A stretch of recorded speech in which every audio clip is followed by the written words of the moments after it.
Yeah, as long as it doesn't out. No, don't worry. I'll go like that.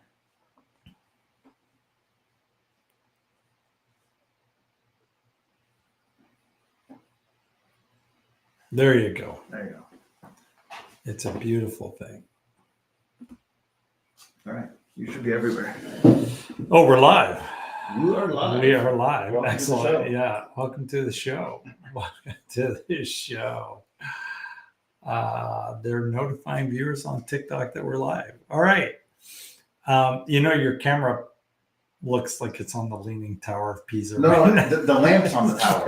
The lamp's on the tower. No, the lamp's this way. The tower is that way, but don't worry. We're not touching it. As long as it doesn't move, we're we're moving good. the thing right now. I'm telling you.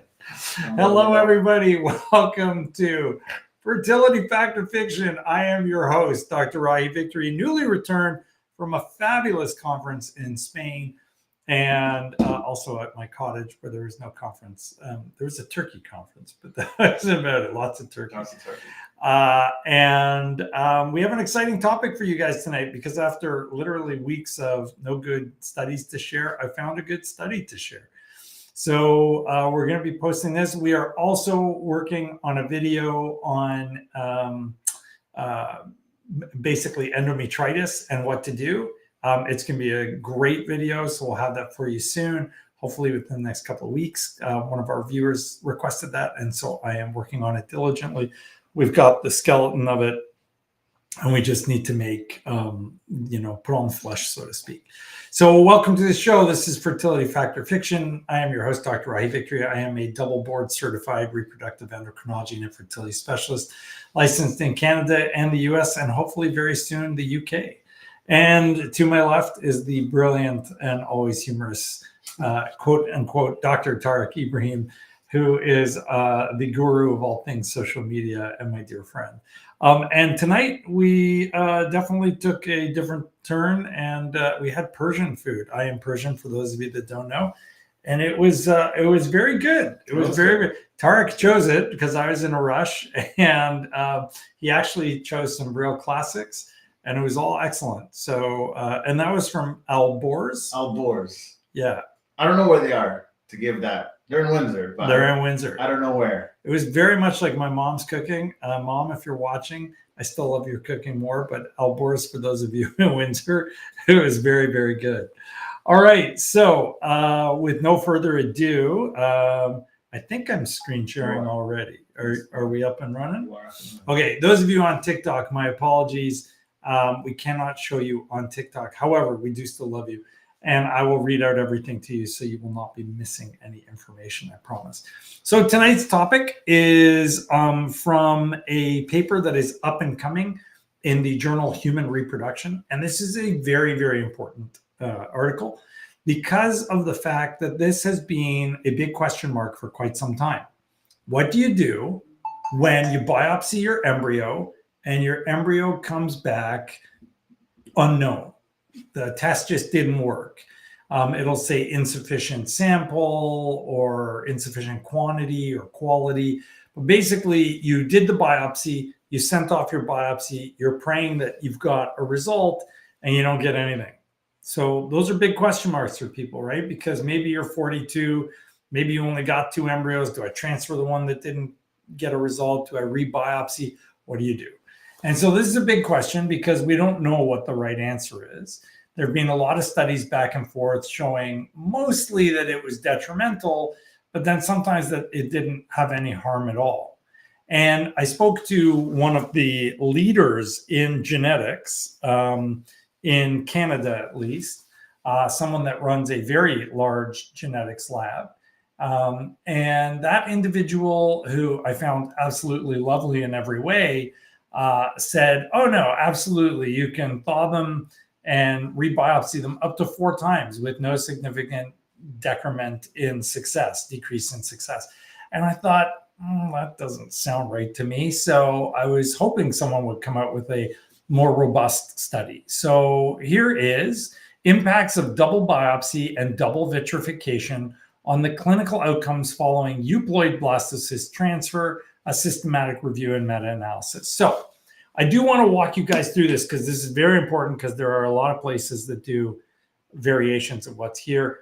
And so I need to explain the basics of what they studied. Essentially, what these guys did was they took all of the studies out there on double biopsies and they lumped them together, and then they analyzed the data as a meta-analysis and systematic review, which is great because we all love meta-analysis and systematic review. When you don't have enough large studies, you pile a lot of the smaller ones together and you crunch numbers and you get these results. Fantastic. But here's the cool thing. There are three kinds of tracks people follow, right? So one is you made your embryos, step one. Step two, you biopsied your embryos. And then you froze your embryos and you don't use them until you get the results. You thaw, you transfer, right? So it's one biopsy, one freeze thaw, you're done. Okay? That's your normal sort of procedure and process. And it involves not rebiopsying or rethawing or refreezing embryos. The second process is you did your biopsy. You, let's say, didn't get a result. And so you have to now decide, do I rethaw the frozen embryo, rebiopsy, refreeze, and then rethaw again to use it? And this is what some places do, including the very large lab that I was speaking about. And other places don't, like us, because we just feel like it's too risky and it's not worth it. Your final choice, which a lot of places do because it's cheaper, is that they will take your embryos and they will batch them for biopsy. So you do cycle round number one, you make 3 embryos. You don't want to do the biopsies for the fertility center because it's expensive. We got to use special needles, special media, we got to freeze, we got to ship. It's expensive, right? It costs us a fortune. So maybe we don't like doing that. We don't. Like we're happy to do it, but other places don't. So then this next thing you do another cycle, you make another 3 embryos. Well, you really wanted a lot of babies, so you want to do a third cycle. So you basically do 2 rounds first, where you just freeze the embryos, you have not biopsied them. And then you do a third round, so now you've got fresh embryos.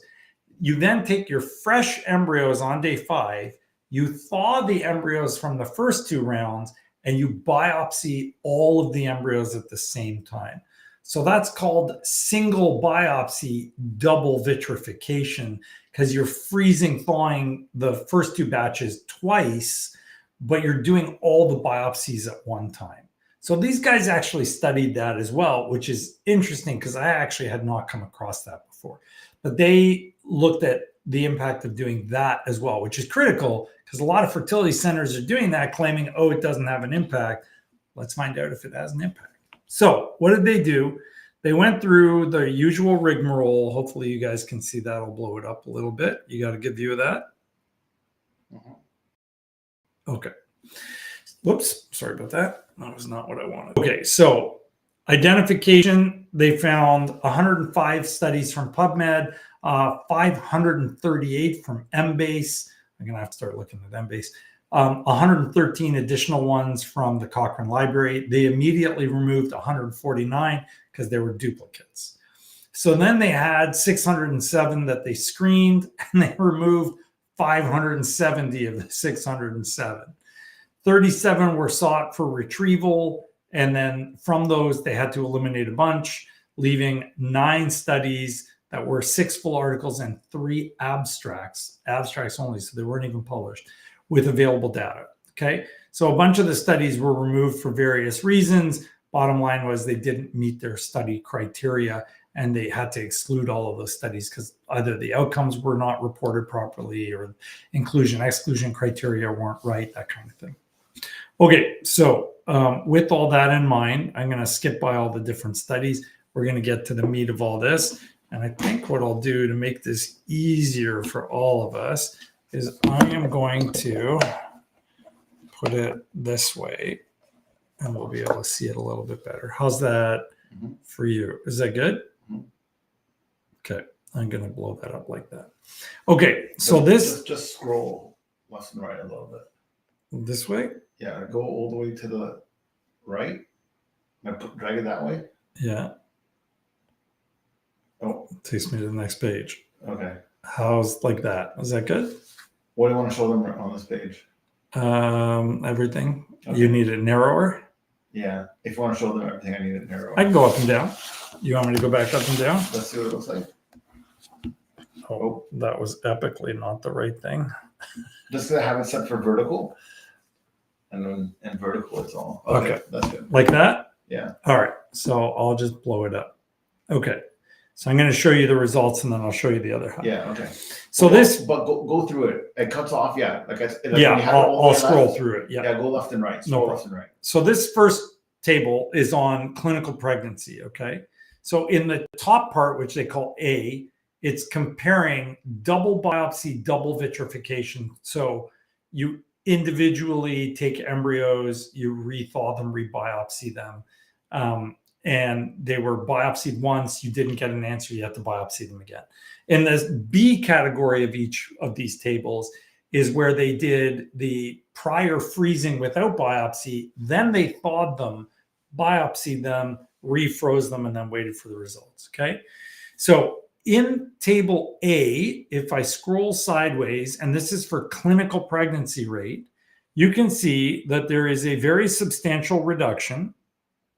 In total, a 20% reduction in the clinical pregnancy rate when you did double biopsy, double vitrification. So if you've got embryos and you didn't get a result and you want to rebiopsy them, you're going to get a lower outcome, 20% lower live birth rate, which is huge. I mean, that's a really big number, right? Especially if you're in a program with a good clinical pregnancy rate, that's a big, big difference. It could mean the difference between success and failure for you. Now, the interesting thing, and this is going to have a huge impact on lots of clinics where they're doing this, and I hope it does because we've never advocated for this. It's a silly way to do things, is that if you have embryos that you've frozen already, and then they're telling you we'll just batch all the biopsies together, look at the outcome. It's a 16% decrease in success. And you can see that. I'll show you guys. I'll choose red just so you can see it right there.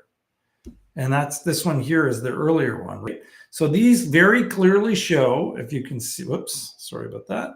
You can very clearly see that when you do this, you are ending up with a much lower success rate in clinical pregnancy, right? So this is huge. It's got a big, big impact. So then they looked at the next category, which was live birth or ongoing pregnancy rates, right? So again, double biopsy and single vitrification, and double vitrification versus single, right? So one biopsy, one freeze versus I froze it, I didn't get the answer I wanted, so I'm going to rethaw it, rebiopsy it, refreeze it, rethaw it, okay? So this is for live birth now. So when you move to live birth, you've got an even bigger impact when you're doing the double. And I'll make this a little bit thinner because it was too big before. You see that right there? You guys should be able to see that. That's a 28% decrease in your live birth rate. So almost 1/3, between 1/4 and 1/3 of a drop in your live birth rate because you double biopsied your embryo. And if you're talking to a clinic that says, oh, no, we batch it all together, it's a 21% decrease right there. So the whole I'm going to freeze them, thaw them later, biopsy them later thing, that just doesn't make sense based on this study. You're going to get a much lower success rate by doing that. So then they move on and they said, well, whoops. I love it when it's still in the pencil mode. Yeah. So then they said, well, what about miscarriage rates, right? Does it have an impact on miscarriage rates? And the answer is, it does not appear to have a direct impact on miscarriage rates. So if you do a double, you can see right here that the chance that you're going to have a higher miscarriage rate is not statistically significant because the confidence interval crosses that line that they've drawn, which means it's not statistically significant. However, it was very close to a trend because the confidence interval is from 0.92 to 2.11. And that means while it's not statistically significant, it's possible that with bigger numbers, you actually would see a higher rate of miscarriage. And let's all be honest here, even those places that do this routinely, it makes sense. Human embryos are not designed to be frozen thawed, right? This is like that scene from Steve Carell in The Office where he goes snip, snap, snip, snap, snip, snap, right? We're not meant for that. So I don't think that's a great idea. And more importantly, okay, that was the double. When you do a batching of the biopsies where you freeze your embryos, no biopsy, you thaw them, you wait for them to expand, you biopsy them, you refreeze them along with the fresh ones that you've made, you have and I hope you can see that there right here, a 48% increase in your miscarriage rate. That is a 50% increase in your miscarriage rate. Who in their right mind would do that? It makes absolutely no sense and is demonstrably wrong based on this study. So this is hugely important data for those of you who have been having that done. We don't do it because it never made sense. We either don't redo the biopsy, or we make new embryos, or we biopsy as we go. Is it more expensive for us? Is way more expensive for us. Does it make sense for the patients? Of course it does. So that's what we do. Now, the final thing here is on this last page where they looked on the survival rates of the embryos. So luckily, and this is at the same time very misleading, regardless of whether you're doing the double or the single vitrification and biopsy, the reality is that you are actually getting no difference in the thaw survival rate. So the embryos still survive the subsequent thaws, but that doesn't mean they function well, right? You're still ending up with embryos that have been battered and bruised, and they're giving you anywhere from a 20 to 30% reduced live birth rate, and you're getting up to a 50% increase in miscarriage if you're doing the single, which is a disaster. So it's super important to avoid those problems. This last bit was not, important. So when they compared the double versus the double-single, they didn't see any differences there. So that was not as important there. And that was looking at gestational age and birth weight. So they weren't worried about that part of things. They were just secondary outcomes that they examined. So what's the conclusion here? I'll just read this to you. So our meta-analysis based on a PGTA data set indicates that both double biopsy and double vitrification and single biopsy and double vitrification were associated with reduced clinical pregnancy and live birth ongoing pregnancy rates. And then they say, however, caution ought to be taken when interpreting pooled comparisons due to the inherited limitation in the small sample size of both study groups and the challenge in accounting for all potential confounding factors, including patient profiles. So they're saying basically be very careful when you're doing this because it shouldn't, be looked at for everybody. More importantly, what they skip in this conclusion is the fact that the single is a 50% increase in your miscarriage rate. Nobody should be doing that. It just makes absolutely no logical sense whatsoever. It is a cost savings measure that just does not belong, and we should be taking the hit for that or passing it on if you can't afford to take the hit. But nobody should be doing that anymore. It never made sense. It never will make sense. That's just illogical. So is it a fact or a fiction that doing a double embryo biopsy, meaning taking the same embryo and rebiopsying it, or batching embryo biopsies so that you freeze them, then thaw them later, and then do the biopsy, and then refreeze them, and then rethaw them for use? Does that all have a negative impact on outcomes? Hell yeah, it does. And it should not be done. It should be avoided as much as possible. Obviously, if you're desperate or you have to for genetic reasons, in particular in the case of something like PGTM, okay, if you're forced into it, you accept the stats, you go for it, that's great. But as a general practice, this is not something that should be done on a routine basis. Those are my thoughts. And that's based on the newest data. So I'm glad I got a chance to share that with you. If you have questions about it, don't hesitate to reach out. And for those of you on the clinical side of things, if you're doing this, I would strongly advise you discuss with your team and see what your results are like, because maybe your results are different. And if they are, please publish them because we would love to see that. So we'll take questions now. And thank you to our TikTokers who were not able to see all of that. Yeah. Failed FET with euploid embryo. Do you recommend an HCG wash? I do. We do that routinely. It's cheap. It's very effective. Studies, including a Persian meta-analysis, showed up to about a 25 to 30% increase in live birth rates. So we do that routinely. In fact, I did it once today. So if we have people that fail, it's one of the first things we go to because it's cheap and it's cost effective and very easy to do, harmless. There's no downside to doing that. What is better for endo patients after suppression? Medicated transfer without waiting for a period or modified natural transfer?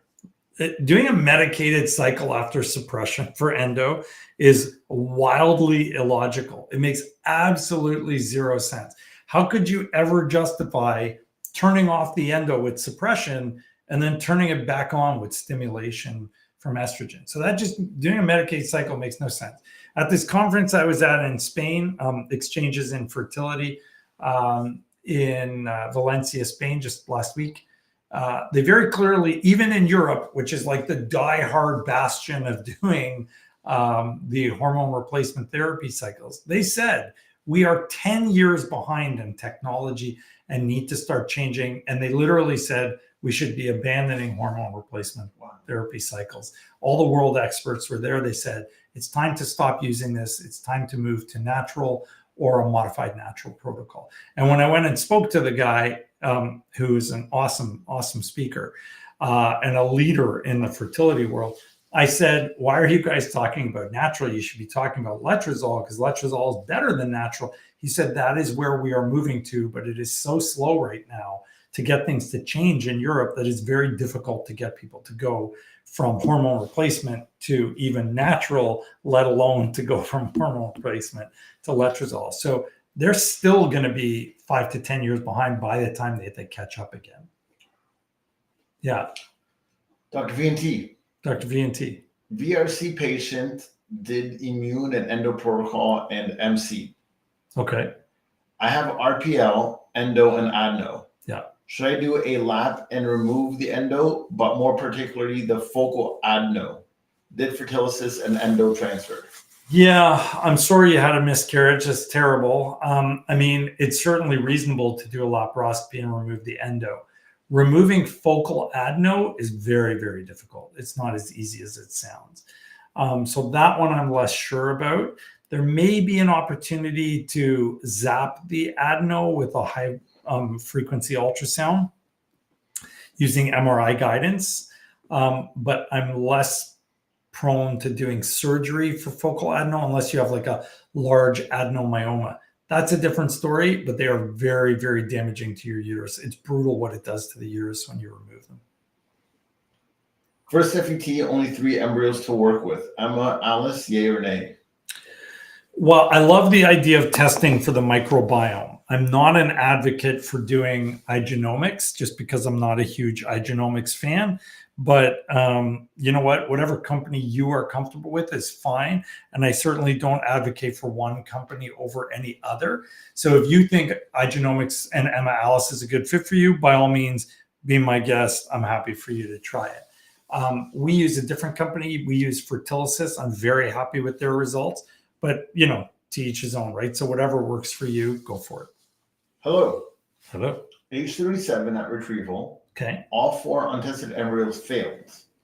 What are the odds all 4 of them were abnormal? About 67% per embryo, up to as high as 75%. You know, possibly even higher. I mean, it sounds like you didn't make many, so it's possible that your ovaries are weaker. The weaker your ovaries get, there is a suspicion that you actually end up with more aneuploid embryos. So is it possible that, you know, 2/3 or 3/4 of the time you landed on the unlucky side? It is. It's very possible. It's not 100%, obviously, but it's possible. Yeah. I did 2 rounds of lit and found out today my numbers are perfect. If I don't plan to transfer until January, should I do a booster lit, or should I be okay? How long does lit last? 6 months is what they say, so I wouldn't do a booster lit, not unless it's going to be close to 6 months. Hi, doctor. Can you please remind me why the Receptiva test is useless? If they are saying BCL6 and B3 estrogen immunostatins are high. Does that mean anything? No, it's being studied and it has no impact on outcomes. So the research studies looking at Receptiva have not shown any benefit. That's why. So I'm not a believer because the studies I've read have shown there's no benefit to doing it in terms of outcomes. So people that did it and did whatever adjustment they were doing had no benefit. And for those of you that are interested in doing the endomere test, it's currently on hold because Health Canada said they weren't allowed to do the test. No way. Yeah, after they've been running it for a while. So Health Canada said, no, the lab needs to be checked out, which is like a nightmare. So I don't know what's happening with that test. Oh, wow. Yeah, it's a problem. It's a huge problem, actually. Yeah. Albor's restaurant is the best. Albor's restaurant is the best? Cool. Who said that? Eilish.62? I don't know. I wonder if that's from the Albor's You never restaurant. know. They had a feeling today. And Dr. VNT, doing lab with you in a couple of weeks. Thanks. Oh, awesome. When do we start LIT treatments post-fertility testing? Well, you kind of want it within 6 months of the time you're going to do your embryo transfer. So, everybody's different. We have to schedule it around what we're aiming for you. What are some ways to lower inflammation? Diet, low sugar, low cholesterol diet, lots of veggies, less red meat, fish, that kind of thing. Make sure you're exercising regularly. Take vitamins, lots of vitamins. Probiotics can probably help quite a bit as well. So anything antioxidant will lower your inflammation. Keep your sugars tightly regulated. That's very, very helpful as well. De-stress, whatever way works for you, which does not involve any smoking, drinking, or drug use, all of which need to go if you want to reduce your inflammation. Those are the mainstays of what we can do to reduce it, shy of medications. How can I prepare my body 1 week before transfer? 1 week? That's short. Diet and exercise, probably yoga, meditation, anything that will calm you as much as possible. Have sex. That's going to be helpful. Also good for stress relief.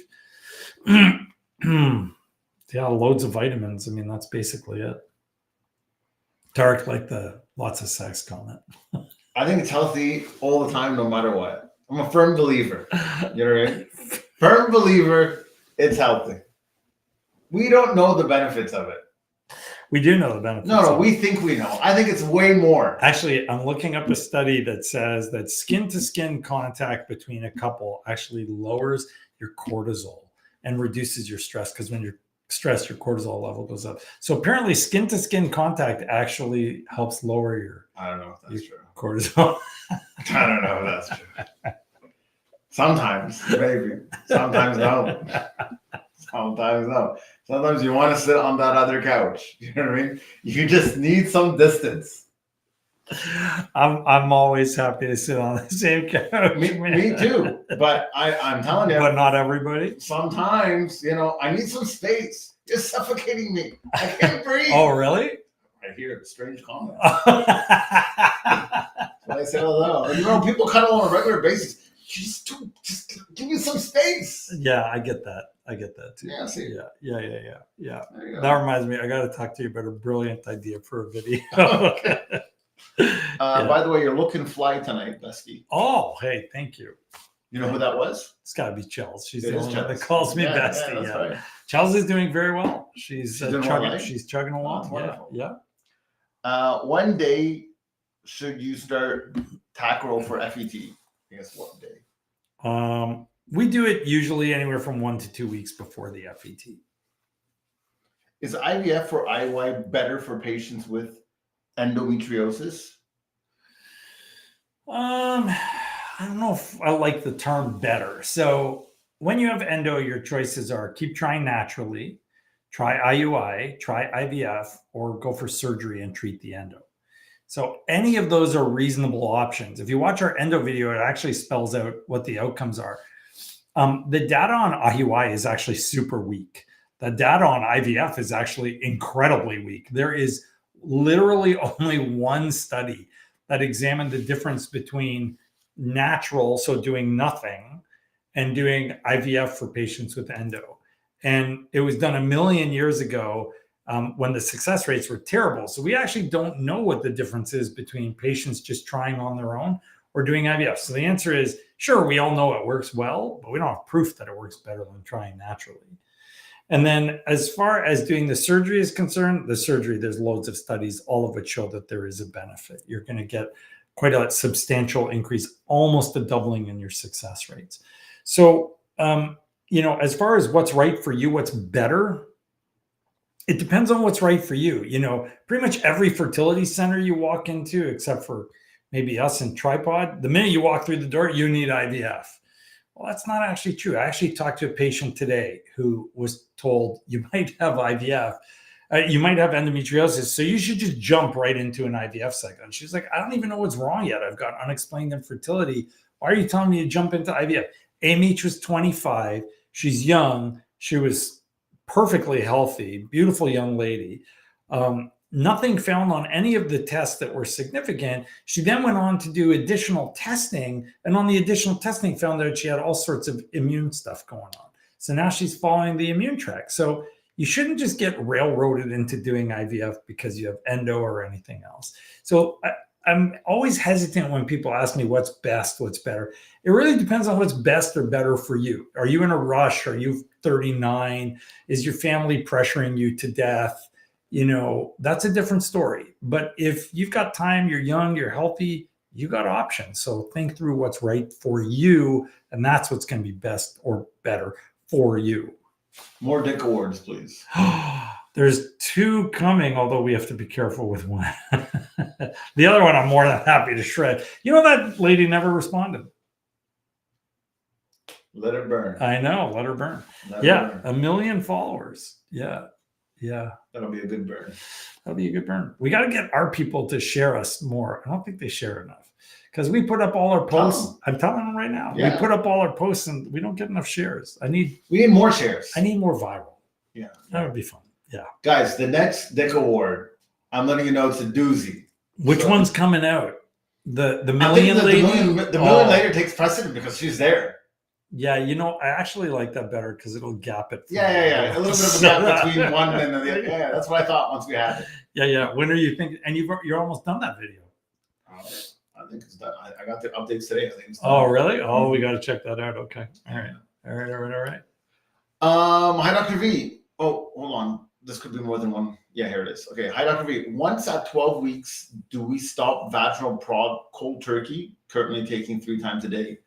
Followed up with the question, what are the chances of miscarriage after 7 weeks, 5 days, ultrasound measuring 2 days ahead with a heart rate in 160s? Hear stories of miscarriages at 12 weeks on prog and worry it'll mask the bleed. Well, not every miscarriage bleeds, so the progesterone doesn't necessarily mask it. Let me answer each of those questions. So we don't stop the progesterone at 12 weeks. We cut the dose in half and continue it to reduce preterm labor. So that's number 1. Number 2, after 7 weeks, if they've seen positive fetal heartbeat, it should be.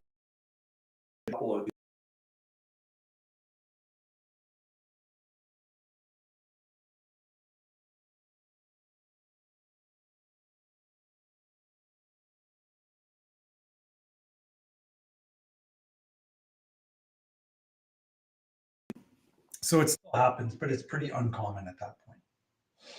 If you're really worried or paranoid, you got to go back for another ultrasound for viability. Bed rest versus movement after FET, which is better? So the answer is whatever calms you the most is probably the best. There is only one study well done on this topic. It was from California, where people are chronically stressed and running around like crazy.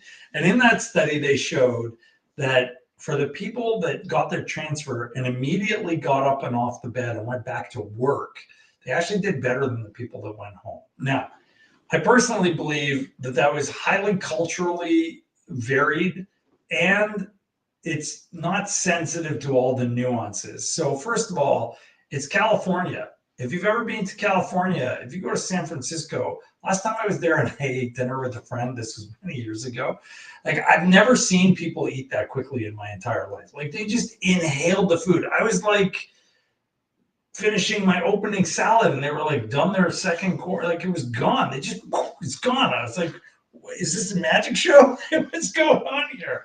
Just disappeared an entire plate of food.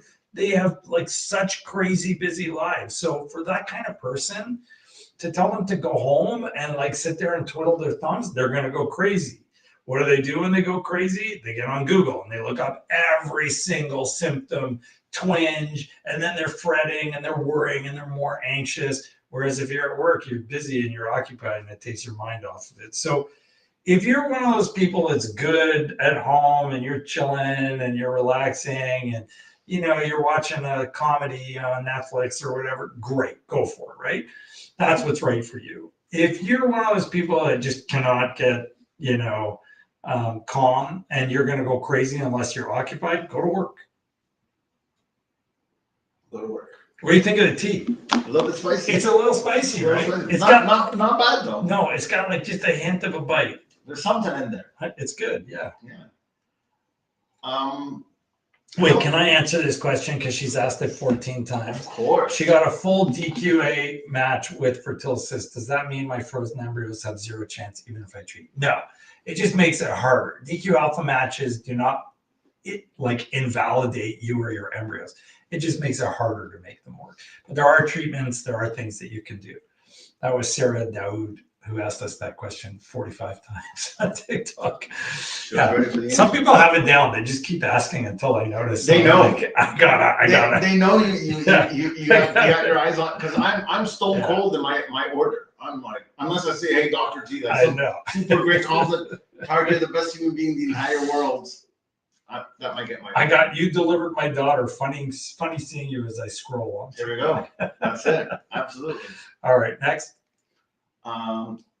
Is there any truth to people with O positive blood types having a harder time having a successful pregnancy? Nope, zero. That's nonsense. I think I could have answered that. Yeah, you could. I felt like that's just, anyone could have answered that one's just out there. Out there, yeah. Rumors on the internet. If you have a video of someone saying that, that's deserving of a dick award. A dick award. Yeah, that'd be a great one. Yeah. That would be a good dick award. That's a good point. Yeah, don't forget, guys, we have a whole dick award section on our website. So if you have good material for the dick award, let us know. Please submit your dick. Please submit.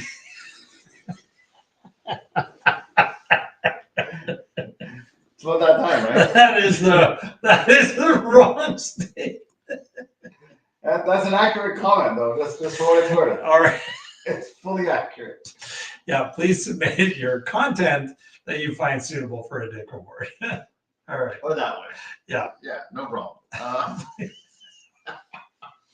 Healthy 34-year-old, AMH 3.63 nanograms per mil. 3.63 nanograms? Yeah. Okay, yeah, good. No known fertility issues. Yeah. Doing a retrieval to transfer to my wife who has endo but wants to carry. Okay. One doc recommended protocol of 10 milligrams letrozole, 200 milligrams of follistim, 20 IU HCG. Other doc, same clinic, said 330 milligrams follistim, 30 IU HCG, still 10 milligrams of blood. Which would you recommend? Need enough embryos for 2 kids, wife with endo to carry 1. Well, first of all, you need a lot of embryos because getting someone with endo pregnant is challenging. So I don't use follistim. I like the combination of the recombinant with the HCG because you want that. You want some LH-HCG type activity. I don't actually use straight HCG. We tend to use Menopur. I don't love the 333. I guess it all depends on, your age and everything, but you do have a strong AMH. And so I would think like a lower dose might be better for you, not much lower, but somewhere around 250, 300 max. And then a little bit of HCG in there would be fine. You will end up with fewer follicles if you use straight HCG than you would if you use something like Menopur and follistim together. So that's, another approach to it. Letrozole, we stopped using letrozole a while back because we did not like the results we saw. We are going to likely retry it, but we really did not have great results with it, so we stopped. I'm one of your patients. Okay. Was supposed to do an IVF cycle in November. Okay. My husband got COVID at the end of September. Okay. Do we have to wait 3 months for an IVF? That would bring us to almost January. Well, that very much depends on how bad your husband's sperm performance is. If you didn't get COVID, it's probably going to be okay. The newer variants of COVID don't have as much impact on sperm quality. So I would just say test the sperm and see what it's like. You don't have to wait unless you got COVID. If you got COVID, you just can't transfer, but you can do an egg retrieval. That's fine. Hey, Dr. V. I'm 6 weeks and 3 days pregnant. Oh, congrats. Thanks. Thank you. I took your advice and I'm on prednisone and interlipids. Oh, great. It is worth redoing my fertility to check if my NK cells have decreased. Nope, you're fine now. You're pregnant. Don't worry about it. Congratulations. That's great. There's so many people that message us from all across the world all the time, just saying thank you because they either watched us or, read about something that we posted and they followed what we recommended and they got pregnant when they had years and years of failure. I actually have a physician in the States right now who is reaching out to me. And, of course, she's a colleague, so I'm happy to help her out. And she's just so dissatisfied with her clinic. And she's so excited that she could just have a sounding board and someone to answer questions and stuff like that. So she said, no matter what happens, she's so happy that she just found someone. Yeah, just relief. We can. That's how I feel when I have my big fertility quandrum that I'm contemplating. Throw them at you. Your fertility days are over, buddy. I can still do it. Believe me. It's got nothing to do with me. PG show, dude. PG show. All right. He still loves you, Merv. Don't worry. She never watches the show, so I think I can say anything. I think the people on here may know more about me than your wife does. My wife does. You know what? Yeah, I'm living in this Twilight Zone. I couldn't need Merv to watch the show one of these days. I think it'd be very exposing. Even Wendy jumps on and off. So. Yeah, I noticed that. Yeah, that one's good. Yeah. Well, she's got a lot of kids because this is borderline bedtime. You know what I mean? Oh, okay. Yeah. There's quite a tribe to put down. Yeah. Second trimester. Yeah. 19-week loss. Oh, 19-week loss. Yeah. What are some things you would test for with infertility following this unexplained loss? Well, I would want to know if the fetus was genetically normal. I'd want to know what the circumstances of the loss were. Did you rupture your membranes? We'd think infection. Did you have silent opening of your cervix? That would be cervical incompetence. Did you have cramping and contractions? That would again be infection. So I'd need to know what's going on. We would definitely encourage you to do microbiome testing. The rest of it, I would need to know what was happening. Like, do you need a thrombophilia screen? Do you have a funny shape to your uterus? Did you have a 3D saline infusion sonohysterogram? All of these are really important. If I had an SGA baby. Yeah, small for gestational age. What are the chances of me having another no IUGR or issues were detected? It depends on what they thought was the reason for your SGA. So if they don't find anything, you're probably still at some degree of risk, but you probably have a very reasonable chance the next baby would be fine. So it would depend very much on what was going on. This is one of your patients. Yeah, it would very much depend on exactly what the circumstances were, but there is a chance. Yeah. Went for my retrieval today and got 12. Say that again. Went for my retrieval today and I got 12 eggs. Yeah. Oh, that's great. Yeah. Flu vaccine at 9 weeks pregnant. Did you get to that one? No, you got a long way to go, man. You gotta wait. These guys gotta. Yeah. Any thoughts or opinions on specific protocols for Hashimoto's currently on Synthroid? Synthroid. So dexamethasone is supposed to be good, and then we use natural stuff like inositol and selenium to quell the antibodies. You just need to make sure your thyroid's like super flat across the board. Can moderate DNA fragmentation be improved? Yeah. Follow our video on how to improve sperm quality. Ejaculate every day or every 2 days. Make sure you're taking tons of vitamins, zero smoking, drinking, or drug use, and I do mean zero. And make sure you keep the testicles cold. All of those are helpful. Got a full HLA DQA matching with Fertil. Does that mean my That's the one I answered. Oh, you did this one? Yeah. Zero chance? Even treat? Okay. Yeah. Can you get dental work and x-rays done while pregnant? Is there anything that needs to be avoided? You want to avoid anything where there's direct entry into the gums. Even something like cleaning is sometimes, if it's really dirty in your mouth, it's problematic because you're releasing a lot of bacteria directly into your bloodstream, and that can get to the fetus. So there are associations between dental things and miscarriages. I'll give you the best example of this. We had a surrogate who I met who had what could only be described as suboptimal dental care. Very, very, very suboptimal. And I'd be scared. Yeah. I took if that was my I would say, you know what? There's questions about overall. Right. So I said, wow, this is not good. And so we actually tried once because I didn't know about the dental care. I had no idea. I don't look at people's mouths when they come after. So we transferred and it didn't work. For the second time, I said, well, you need to go get dental care. So we actually set up a lot of dental care.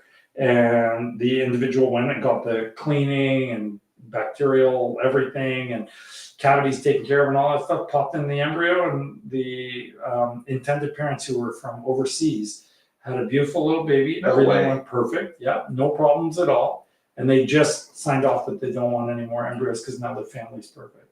And they came all the way from Austria. Yeah. Wow. Yeah. So dental hygiene's a thing. Dental hygiene's a thing. It's a huge thing. Huge thing. You need your pearly whites. You know, we've never talked about that before. It's huge. That's a wild topic. It's a huge thing. Great video. That would be a great. You know what? That's a great video. Yeah, that's good fun. That's 100%. Let's do that. Dental hygiene. Is going for a mammogram safe before transfer or after? Yes. No, not after. Well, I mean, if they shield you, you're probably okay, but preferably do it before. How good is that lead vest? Is that a thing? Oh yeah, you're not getting through lead. Really? Oh yeah. So, it's a wall. Yeah. Okay. Yeah. Got a full HLA DQA matching. That's the same one. Yeah. She asked. I told you. She asked like 40. Sarah. Okay, I got it. That's why I felt sad about it. Is 0.16 U male too low for 10 weeks, 5 days pregnant? I don't know what chemical they're referring to. Yeah, me neither. Not really. I don't know. Yeah, I guess you don't. It depends. What are you referring to?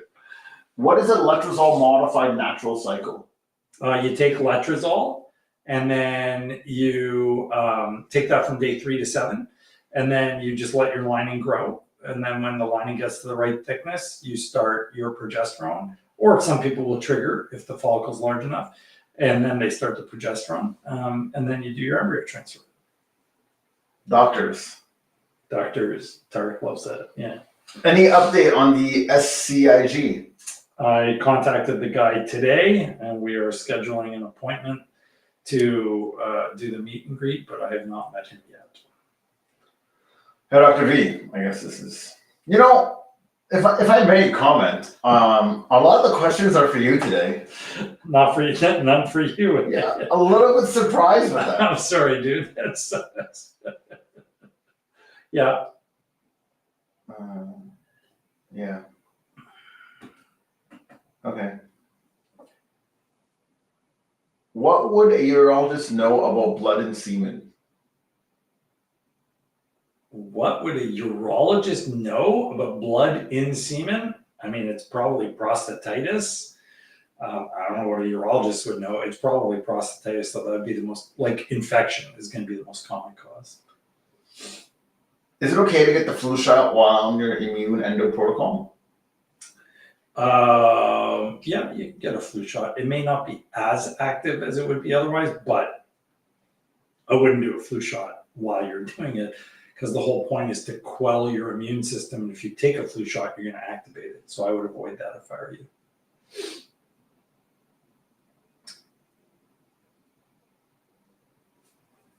Unexplained infertility. Yeah. 2 embryos failed to implant. One was a chemical pregnancy, and one started with low beta and ended up with an empty sac. Oh. All euploid. Recent ultrasound for endometriosis discovered deep nodules. Yeah. 5.9 by 6.7 by 2.2 millimeters. Okay. Sacral ligament, and some superficial endometriosis on these rectouterine pouch. Okay. Could these relatively minor findings be a real reason for all the failed FETs? Sure, because you're only seeing a little bit. There may be tons more in there, and endo has a very significant negative impact.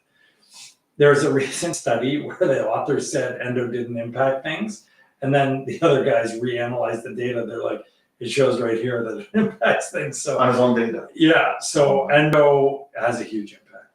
Yeah. Is 0.16, oh, that's everywhere, this question. Yeah. No. Oddly enough, they never put down what the... I'm assuming they're talking about TSH, and that's borderline low, but I don't know. If we don't end up getting many embryos and we're over 35, is it okay to skip the PGTA testing, or would it be best to still do it? Will there always be a bad outcome with transferring abnormal embryos? Is it okay to skip it? Sure. Should you skip it? No. Is there always going to be a bad outcome transferring abnormal embryos? Almost. 0.7% of aneuploid embryos are mistaken. But aside from that, yeah, you're going to end up with either a failure or a miscarriage. Over 35, I do believe the bulk of the data supports doing PGT, and that's what we currently recommend. Do you still do a lukewarm letrozole protocol prior to FET for endo if patient has recently had successful excision surgery? Yes, definitely. You're never going to get it all, even with successful quote unquote excision surgery. You're not getting all the endo. That's impossible.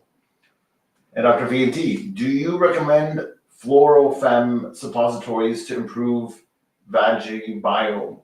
Could you please recommend which cycle day we can use it? Thanks. No idea. I've never heard of that product before. I leave all of that to my pharmacy and my amazing naturopath. So ask them. Jen Strong or Laura Jasmine. Hi, Doc. Hi, Doc.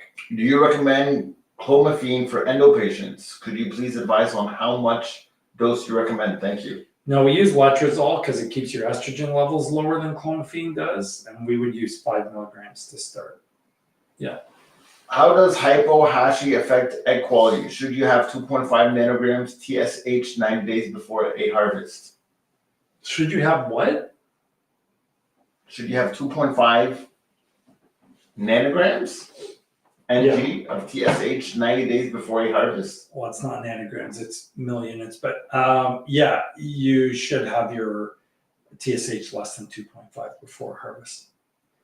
35. 35. Almost 36. Okay. Nothing wrong with that. Just DX with stage 4 endo. Oh, diagnosed with stage 4 endo. Okay. AMH 9.8 picomoles per liter. Not bad. L tube open. Left tube. Right tube blocked. Okay. Is suppression plus IVF my best chance at getting pregnant? Surgery wait times are lengthy. Should I still try IVF? That's a good question. It's certainly reasonable to try IVF. I don't have any trouble with you trying IVF. Yeah, I mean, you may need to build in an endo protocol. I mean, you should.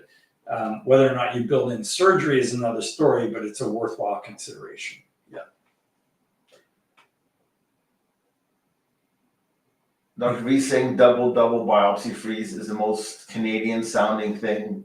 Timmy's double. That's very true. I never thought of that. Look at that, man. Come on, TikTok questions time, please, from Sarah. I'm doing them all. You're going back and forth. We'll get to you, Sarah. Hang on a second.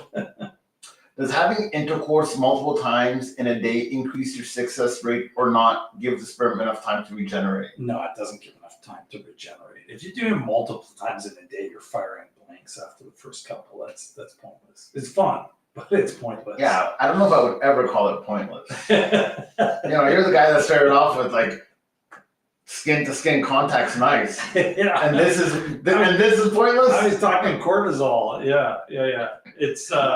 It's good for your cortisol. There you go. Hi, gentlemen. Hello. Is some sort of blood thinner mandatory if someone has heterozygous PAI1? Mandatory? No. Recommended? Yes. Yeah.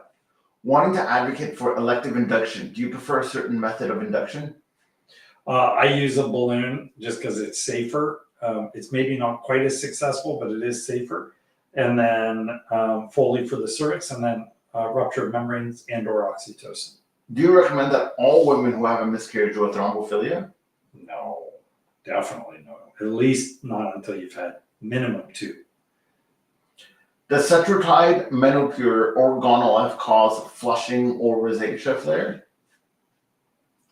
Whoa, not that I've ever heard of. Yeah. Do you recommend that women who have had a we did that. That one stumped me.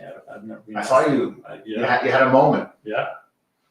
Are there alternatives to PIO that you recommend? Try PIO and suppositories, but had bad side effects, extreme nausea, etc. Thoughts on uterogestan? In Europe, you have options. So in Europe, you have the options of doing uterogestan. I think there's one called Dufastan. You have another one called Lubion. So there are various options in Europe. All right, we'll do some. Yeah, Sarah's getting angry, man. Come on, TikTok questions, please. Okay, Mike. Hello from Windsor. Allison was one of your lovely nurses. Yes, Allison is one of my lovely nurses. She's still one of my lovely nurses, just not at this clinic. She's at my cosmetics clinic. Which I basically have nothing to do with anymore. You're still doing the ads for them, right? Yeah. Where did we leave off here? Okay. Doing a mammogram safe before, we did that. Got full DHQ, we did Sarah, Celia, we did that. So, okay, what is a letrozole modified natural cycle? I did that one. If Fertility showed high candida, can I retest with a swab to see if it cleared? If Fertility showed high candida, the problem is you're not going to get a swab to check the inside of your uterus. So you can try, but it's not going to show you what's in your uterus. What is a letrozole modified natural? Wow. Thoughts on Nevistim for FET? Does it help? Can it harm? It can't really harm, and in certain cases, it can be very helpful. There's a lot of repeat questions as I'm scrolling through. I know. People are like angry scrolling, angry ready. It's like over and over again. We did the THH of 0.6, right? Oh, Shireen finally accepted our invitation to be a collaborator. I told you. All right, Shireen, we love you. Yeah. I'm sorry. Did he answer the question about the flu vaccine at 9 weeks pregnant? I had to cut out for a minute. Yeah, I don't love giving people the flu vaccine when you're 9 weeks pregnant. I like to wait until after the first trimester. Activating your immune system in an early pregnancy, you're inviting it to attack. That's not a great idea. As a VRC patient, we followed the recommendations for 3 months, and now I'm 33 weeks. Yeah, there you go. That's what you did. Yeah, that was a response to the other question. That's right. Yeah, that's right. Yeah. So you waited until you were 3 months? No, we conceived. Hello from Windsor. Oh, we did that. My clinic in Mexico did a thrombophilia gene test and put me on Lovenox. Should I take it my whole pregnancy? I don't know. Yeah. I need to know. You got to be my patient for me to advise you on stuff like that. 9 o'clock. Come on, TikTok questions, please. What's Sarah's question? I don't know. Come on. What should your endometrial lining be for implantation or at the time of trigger? 8 millimeters minimum. Does Clomid and letrozole thin your lining? Clomid does. Letrozole usually does not. Do you think it's safe to move embryos across the country? Sarah was asking the flu vaccine question. Mm-hmm. It's 1,000,000% safe to move your embryos across the country. We get embryos from Australia routinely, all the time. So yeah, it's totally safe. Cancel my flu shot tonight. Thank you. Oh, you're welcome, Sarah. No problem. I would have told her to cancel her flu shot. You would have told her to cancel. 100%. I don't do the flu shot. I am a firm anti-flu shot guy. You know what I say to the flu shot?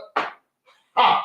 Yeah. But again, I'm not really looking to, it's circumstantial, I feel sometimes. But for me, I don't do it at all. We're supposed to at the hospital. I heard that. I don't mind doing it. Mm. The flu shot, but I'm not getting COVID again. Oh, you're done with that shot? The vaccine? No, people, all the time, people these days, they're like, I'm getting my COVID booster. I'm like, why? Like, that just doesn't make sense. Really, eh? Yeah, nonstop. Because COVID's making like a comeback. Resurgence? Yeah. But it's very mild now, right? They said it's borderline flu. It's like having the flu. That's what I heard. Yeah. I'm not really a doctor to put input on this, but I kind of feel it's borderline flu. I'm not doing anything. You get it. Yeah. Although, very important patient of mine, very important, got it twice. Just recently and didn't want to get it again. And she's pregnant after trying for quite some time. So I was like, tricky situations. Maybe in that circumstance, but generally speaking, no.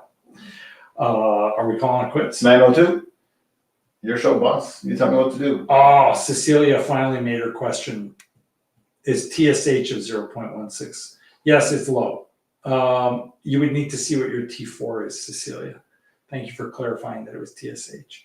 How much better of success is 4AA versus a 3AB embryo? Barely any difference. Okay, we're going to shut the show down because it's been long enough.